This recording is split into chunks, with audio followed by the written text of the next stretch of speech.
Hello बच्चों, स्वागत है आप सभी का स्कॉलर्स स्टडी अड्डा में। अब हम लोग एक फ्रेश स्टार्ट करने जा रहे हैं क्योंकि आप सभी लोग अब एक न्यू क्लास को स्टार्ट करेंगे, एक न्यू सेशन स्टार्ट करेंगे। आप जब न्यू सेशन स्टार्ट करते हैं, न्यू क्लास स्टार्ट करते हैं, तो उसमें सब कुछ आपको नया पढ़ने के लिए मिलता है। और हम लोग क्या करते हैं, हम सिर्फ बुक उठाते हैं और पढ़ना स्टार्ट कर देते हैं। फिर बाद में जाकर हमें क्या लगता है, हमने तो पूरे साल मेहनत की बट हमें तो कुछ आता ही नहीं है, हमने सब कुछ पढ़ा था। अब क्या लग रहा है कि कुछ भी नहीं पढ़ा है। ऐसा क्यों होता है हमारे साथ? ऐसा इसलिए होता है क्योंकि जो हमें बेस स्ट्रांग बनाना है, जो हमें फाउंडेशन स्ट्रांग करनी थी, वो हम बनाना भूल चुके हैं।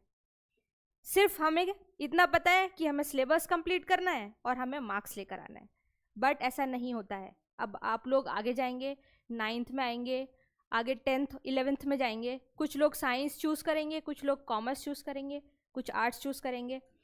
यहीं पर हम लोगों को अपने सब्जेक्ट्स का बेस स्ट्रॉन्ग करना है।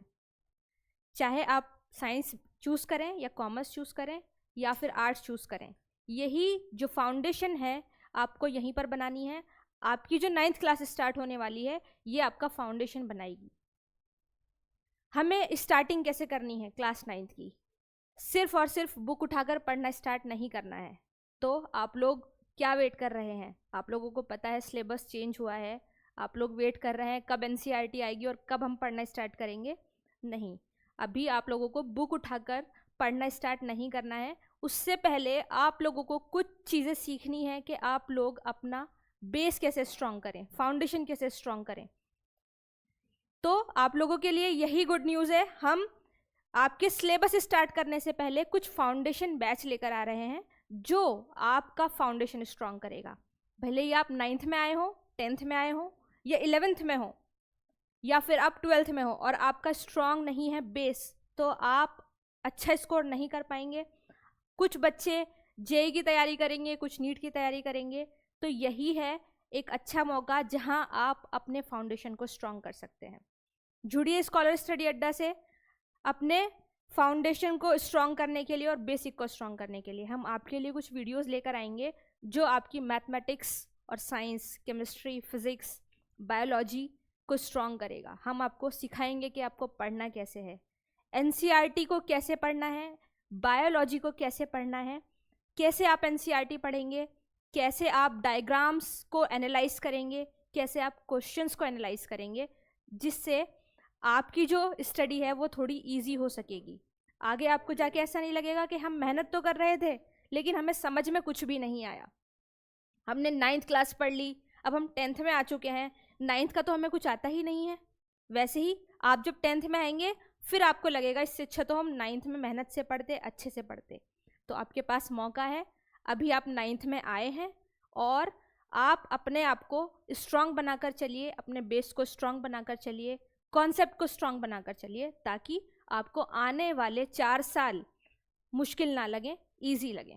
आप किसी भी चीज़ की तैयारी करें, कुछ भी करें अपने फ्यूचर में, आपके लिए ये बेस हमेशा काम आएगा। तो आपको अपनी फाउंडेशन स्ट्रॉन्ग करनी है। अगर आपको अपनी फाउंडेशन स्ट्रॉन्ग करनी है तो आप हमें फॉलो करिए और हमारी वीडियोस को कंटिन्यूसली देखिए। हम आपके लिए ऐसी ही वीडियोस लेकर आएंगे जो आपके फाउंडेशन को स्ट्रॉन्ग करेगा। जैसे आप सभी को पता है क्लास 9th का सिलेबस चेंज हो चुका है, आप लोग जान चुके हैं ये सब चीज़ें। स्टिल हम लोग देखते हैं कि क्या क्या चीज़ें हैं जो चेंज हुई हैं और हमें अब नया क्या क्या पढ़ना है। कुछ चीज़ें ऐसी हैं जो टॉपिक्स इंक्लूड हुए हैं, कुछ सब्जेक्ट्स में चैप्टर भी ऐड हुए हैं। तो हम देखते हैं क्या क्या ऐड हुआ है। देखिए, इस सेल चैप्टर हम क्लास 9th में पहले भी पढ़ते थे, बट इसमें कुछ टॉपिक्स इंक्लूड कर दिए गए हैं। जैसे permeability of cell membrane add हो गया है, सेल्यूलर डिवीजन ऐड हो गया है, and cancer, recent advancement in cell biology, ये कुछ टॉपिक्स ऐड हुए हैं। बाकी discovery of cell, plant and animal cell, ये सब हम बहुत पहले से पढ़ते हुए आ रहे हैं। कुछ चीज़ें इंक्लूड कर दी हैं इन्होंने, ठीक है। और क्या ऐड किया है, ये बायोलॉजी की बात हो रही है। टिश्यू चैप्टर टिश्यू वैसा का वैसा ही है, पहले हम पढ़ते थे, बट इसमें भी कुछ टॉपिक इंक्लूड हुए हैं। जैसे elementary idea of musculoskeletal system, care of musculoskeletal system, जैसे इंजरीज पढ़ना है, पोस्चुरल केयर पढ़ना है, न्यूट्रिशन एंड एक्सरसाइज पढ़ना है। बाकी सब चीज़ें हम पहले से ही पढ़ रहे हैं, ठीक है। और क्या पढ़ना है हमें आगे? रिप्रोडक्शन जो हम कभी 10th में पढ़ते थे, अब हमें वो 9th में पढ़ना है। रिप्रोडक्शन को इन्होंने इंट्रोड्यूस कर दिया है 9th क्लास में, तो हमें अब रिप्रोडक्शन चैप्टर 9th क्लास में पढ़ना है। ठीक है। डाइवर्सिटी 9th क्लास में पढ़ना है हमें, जैसे importance of classification, 5 kingdom, major divisions of animal and plant, binomial nomenclature, एसिलर। अच्छा, जो डाइवर्सिटी चैप्टर है, जब आप 11th क्लास में जाएंगे, कुछ बच्चे जो पीसीबी चूज करने वाले हैं और सोच रहे हैं मैं नीट की प्रिपरेशन करनी है, तो यही आपका फाउंडेशन बनाएगा वहाँ पर। तो यही जो क्लासेस हैं 9th और 10th, आप इनको ऐसे मत समझिए कि हम 9th तो कुछ इसकी वैल्यू नहीं होती है, इसी की सबसे ज़्यादा वैल्यू होती है। कुछ बच्चे इसको इंपॉर्टेंस नहीं देते हैं ये समझकर कि इसके मार्क्स तो कहीं देखे ही नहीं जाएंगे, या कोई इसको इम्पॉर्टेंट नहीं समझता है। यही सबसे इम्पॉर्टेंट क्लास है जो आपके बेस को स्ट्रांग बनाती है। ठीक है। तो डाइवर्सिटी जो चैप्टर है वो हम क्लास 11th में ही पढ़ते हैं स्टार्टिंग में। अगर आप यहाँ अच्छे से पढ़ेंगे तो वहाँ आपको ये बिल्कुल भी टफ नहीं लगेगा। ठीक है। और अब ये केमिस्ट्री में कुछ चैप्टर इंक्लूड किया है इन्होंने, टॉपिक्स इंक्लूड किए, exploring mixtures and their separation, ये पूरा चैप्टर ऐड किया है नया। ठीक है। जैसे होमोजीनस हेट्रोजीनस मिक्सचर, इसका नाम चेंज कर दिया है, पहले ये अलग नाम से होता था, बट इसमें कुछ टॉपिक्स ऐड करके इसके नेम को बदल दिया है। ठीक है। चलिए आगे देखते हैं और क्या ऐड किया है। स्ट्रक्चर ऑफ एटम, ये भी हम पहले ही पढ़ते थे, बट कुछ टॉपिक ऐड किए हैं। जैसे इन्होंने क्या ऐड कर दिया है, ये distribution of electrons in elements, symbols, valency, और बाकी टॉपिक हम पहले से पढ़ते थे।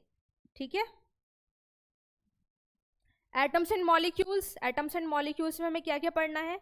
Law of conservation of mass, ये हम पहले पढ़ते थे सारी चीज़ें। Law of constant proportion, Dalton's atomic theory, ions and ionic component, इसमें कुछ writing, chemical formula, molecular formula, formula unit mass, ये सब हम पहले से ही पढ़ रहे हैं।